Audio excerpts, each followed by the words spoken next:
Sir, Sugunan sir പോയി. പകരം പുതിയൊരു കഥാപാത്രം വന്നിട്ടുണ്ട്. ഇനിയും കാശ് ചോദിച്ചു വന്നാലുണ്ടല്ലോ, this is last.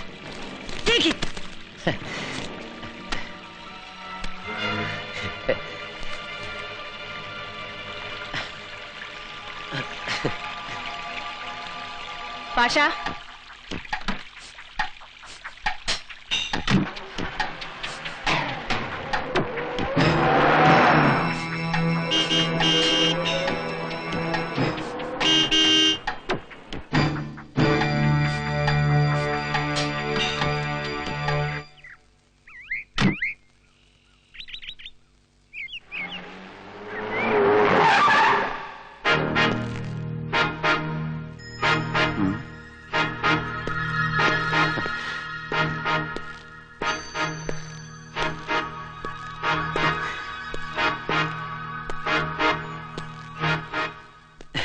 DYSP Kumar സാറിന്റെ വീട് അന്വേഷിച്ച് വന്നായിരിക്കും. അത് നാലിവിടെ അപ്പുറത്താണ് സാർ. നിന്നെ തേടി തന്നെയാ വന്നത്. എന്നെ തേടിയോ? എനിക്കിപ്പോ പൗരസമിതിയായിട്ട് ഒരു ബന്ധമില്ല സാർ. ഓ, പക്ഷേ ഞങ്ങൾക്ക് ഇപ്പോഴും ബന്ധമുണ്ട്. നീ എന്തിനാ അക്കാമ്മയുടെ വീട്ടിൽ പോയത്? അക്കാമയോ? ഏതക്കാമ? എന്റെ അമ്മ സത്യം എനിക്ക് അങ്ങനെ അക്കാമ അറിഞ്ഞൂടാ. കഴുതറവനെ കള്ളം പറയുന്നു. ഈ കാറിലല്ല നീ പോയത്? ഈ കാറിലോ? എന്റെ പൊന്ന് സാറേ, 2 ദിവസമായി കാർ സ്റ്റാർട്ട് ആക്കി തന്നെ. ഓ,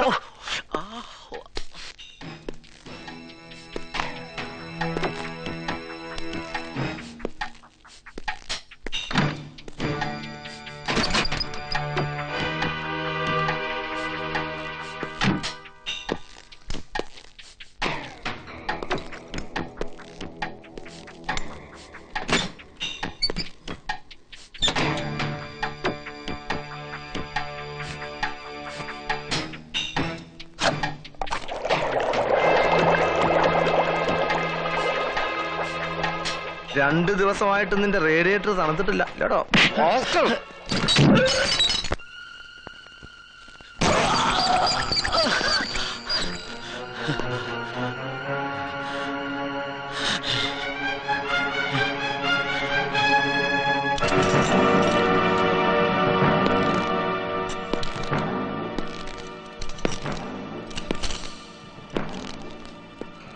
ഈ പണം അക്കാമ്മ നിനക്ക് എന്തിനാ തന്നത്?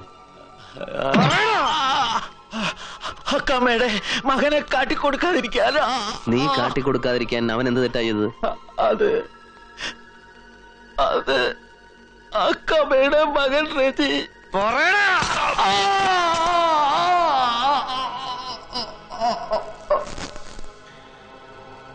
അന്ന് സീതക്കുട്ടി കൊല്ലപ്പെട്ട ദിവസം രജിയും കൂട്ടുകാരും ഒരു കല്യാണം കഴിഞ്ഞ് എന്റെ കാറിൽ മടങ്ങി വരികയായിരുന്നു.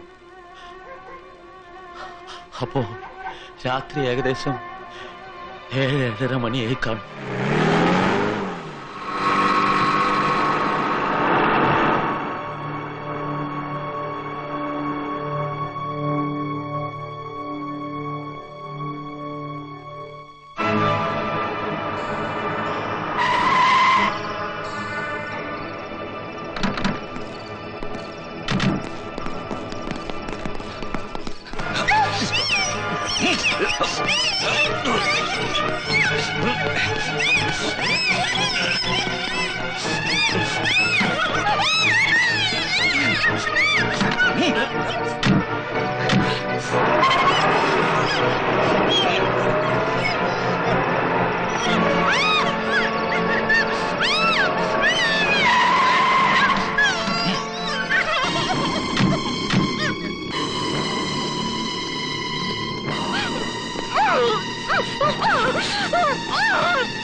ഞാനില്ല, എനിക്ക് ഇതിപ്പോ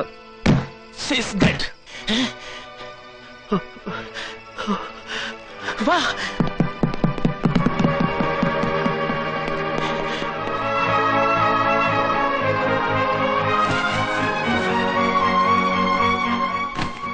ഞാൻ ഭയന്നുപോയി സാർ, വല്ലാതെ ഭയന്നുപോയി.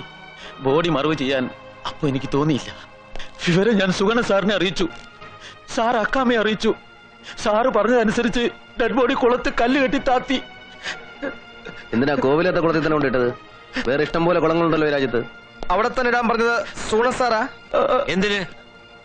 എങ്ങാനും കേസ് കുത്തി പൊക്കി വന്ന പോലീസും ജനവും തമ്പുരാനെ സംശയിക്കണം. പൗരസമിതി ഉണ്ടാക്കിയതും സൂണം പറഞ്ഞിട്ടാ? അതെ, തമ്പുരാനെതിരെ ജനശ്രദ്ധ തിരിക്കാൻ വേണ്ടി. ഈ അക്കാമ ആരാ? അവരുടെ വീട് കോട്ടയത്താ. വിവാഹം കഴിഞ്ഞ് കുറെ കാലം ഭർത്താവിനോടൊപ്പം അമേരിക്കയിലായിരുന്നു. ഭർത്താവ് മരിച്ച ശേഷം ഹിന്ദിയിലേക്ക് മടങ്ങി. അയാള് ചത്തതോ അതോ അവള് കൊന്നതോ? ഇപ്പോ ഒരു കാര്യം കൂടെ വ്യക്തമായി. ശാലിനിയുടെ ചേച്ചിയുടെ ഭർത്താവ് മുരളി എങ്ങനെ അമേരിക്കയിലെത്തിയെന്ന്. അത് അക്കാമയുടെ ഇൻഫ്ലുവൻസ് തന്നെ. അക്കാമ ഇപ്പൊ നാട്ടിലെന്ത് ചെയ്യുന്നു? ഒരുപാട് ബിസിനസ് ഉണ്ട്, വലിയ കോടീശ്വരിയാ. ആ നിർഗുണനും അവളും തമ്മിൽ എന്താ ബന്ധം? അവൾ സുഗുണന്റെ കീപ്പോ അതോ അയാൾ അവളുടെ? അതൊന്നും എനിക്കറിയില്ല സാർ. പക്ഷെ അക്കാമ പറഞ്ഞ സുഗണ സാർ എന്തും കേൾക്കും. ഓ രാജാ, ഇവന്റെ ഇന്നൊരു ഡീറ്റെയിൽഡ് സ്റ്റേറ്റ്മെന്റ് വാങ്ങിച്ചു വെച്ചേക്കും. സർ. അല്ല, ഇനി ഇവന്റെ ജീവന് നമ്മുടെ ജീവനേക്കാൾ വിലയുണ്ട്. ആ തീർച്ചയായും സർ. റെജിയും കൂട്ടുകാരും ഇപ്പൊ എവിടെയുണ്ട്? പറ. പറയാ സാർ.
നോ.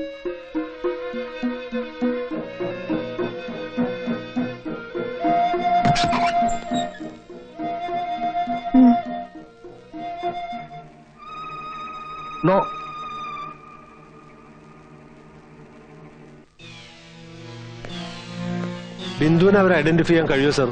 ഇനി അഥവാ കഴിഞ്ഞാലും ആ കേസ് റിപ്പോർട്ട് ചെയ്യാത്ത സ്ഥിതിക്ക് വല്ല പ്രയോജനം ഉണ്ടാവുമോ? ബിന്ദുവിനെ സാക്ഷിയാക്കാൻ ഞാൻ ഉദ്ദേശിക്കുന്നില്ല. പക്ഷേ അവരെ കാണുമ്പോഴുള്ള പ്രതികളുടെ റിയാക്ഷൻ വളരെ ഇമ്പോർട്ടന്റ് ആണ്. അതൊരു കൺഫർമേഷനാണ്. അവരെ ഐഡന്റിഫൈ ചെയ്യാൻ കഴിഞ്ഞാൽ ഒരുപക്ഷെ ബിന്ദു നോർമൽ ആകാനും അത് സഹായിച്ചേക്കും.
പ്ലീസ്.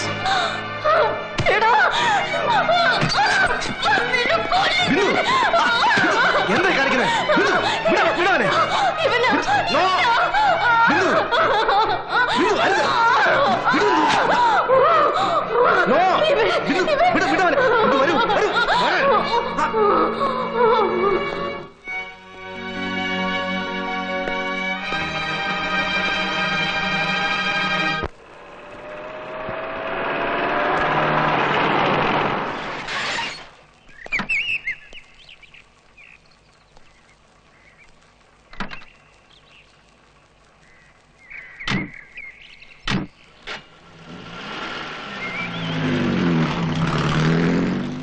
തൽക്കാലം പ്രതികളുടെ കാര്യം രഹസ്യമായിരിക്കട്ടെ.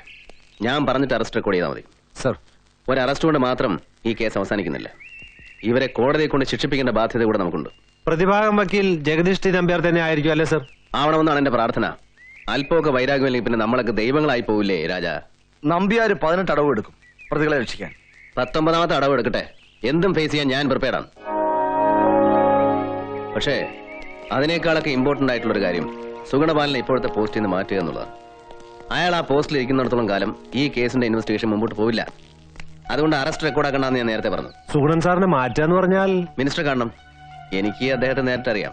ഇതുവരെ ഞാൻ ഒരു കാര്യത്തിന് അങ്ങനെ കണ്ടിട്ടില്ല. പക്ഷേ ഇക്കാര്യത്തിന് കണ്ടല്ലേ പറ്റൂ, വേറെ വഴിയില്ല. ഓക്കെ.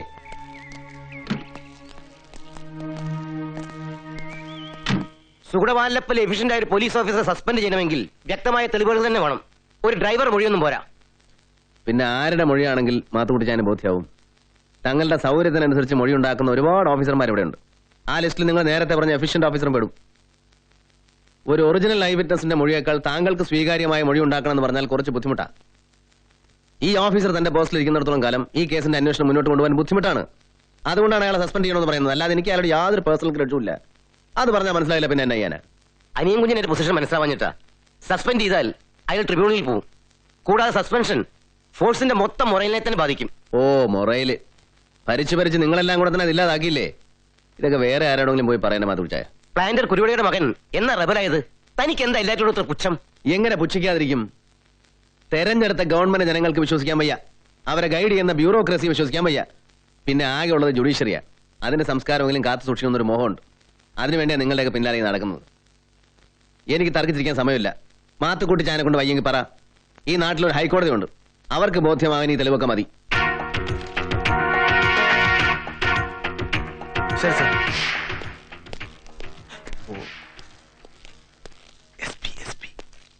ഓ സസ്പെൻഷനിലെ ഉദ്യോഗസ്ഥരെ സല്യൂട്ട് ചെയ്യാൻ നമ്മുടെ പെരുമാറ്റത്തിൽ പറഞ്ഞിട്ടില്ല. എവിടാ നീയൊക്കെ പിടിച്ചോന്ന് പിള്ളേരെ? അവന്മാരെ ഇപ്പൊ ഇറക്കി വിടണം ഈ നിമിഷം. കോടതി ശിക്ഷിച്ച കേസ് റീഓപ്പൺ ചെയ്യാൻ പോകുന്നു. എങ്കിലേ എനിക്കൊന്ന് കാണണം. സർ അവരിപ്പോൾ ജുഡീഷ്യൽ കസ്റ്റഡിയിലാണ്. ഓ സസ്പെൻഷൻ ആയ ഒരു ഉദ്യോഗസ്ഥന്റെ ചോദ്യത്തിന് മറുപടി വരേണ്ട ആവശ്യമില്ല.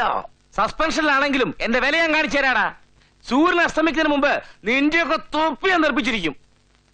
സാർ ഈ വിരട്ട് കണ്ട് ഭയപ്പെടുകയൊന്നും വേണ്ട. എന്തുവാടാ കൂടെ കൂടെ നീ അവരെ ചെവി കടിച്ചിരുന്നത്? വേറൊന്നുമല്ല, ഡയൻ സാറിന് ഇപ്പൊ ഭയങ്കര മാറ്റം. കുറേശ്ശെ തെറിയൊക്കെ പറയാൻ തുടങ്ങിയിട്ടുണ്ട്. സാറിന്റെ വർത്തമാനം കേട്ട് പെട്ടെന്ന് ചൂടായി വല്ല പട്ടി നാറി തെണ്ടി പട്ടി പൊലയാടി. അല്ല, അങ്ങനെ വല്ല സാറിന്റെ മുഖത്ത് നോക്കി വിളിച്ചാൽ അത് സാറിന് മോശമാവില്ല എന്ന് ഞാനിവിടെ ചെവി പറയായിരുന്നു. ഓഹോ, എല്ലാ ഏർപ്പാടും ചേർന്ന് എനിക്കിട്ട് ഭാരമൊക്കെ ഇറങ്ങിയിരിക്കാണല്ലേ? നീയൊക്കെ എണ്ണിയിരുന്നോടാ മോയിന്റെ മക്കളെ. ഹലോ സുഗുണപാലൻ സാറേ, പിന്നെ ഒരു കാര്യം, വീട്ടിൽ ഈ ഭാര്യയും പിള്ളേരൊക്കെ വിളിക്കുന്ന പോലെ ഞങ്ങളെ വിളിച്ചാലേ എപ്പോഴും സഹിച്ചെന്ന് വരില്ല. ഓഫീസർ ആയിരുന്നു എന്നുള്ള കാര്യമൊക്കെ മറക്കും. ഓ താനെന്ത് തോന്നിയ വിളിച്ചു പറയുന്നത്? സാറിന് ചുമ്മാ ഇരിക്കും സാറേ. ഇവനൊക്കെ കയ്യോടെ കൊടുത്തില്ലല്ലേ ശരിയാവത്തില്ല.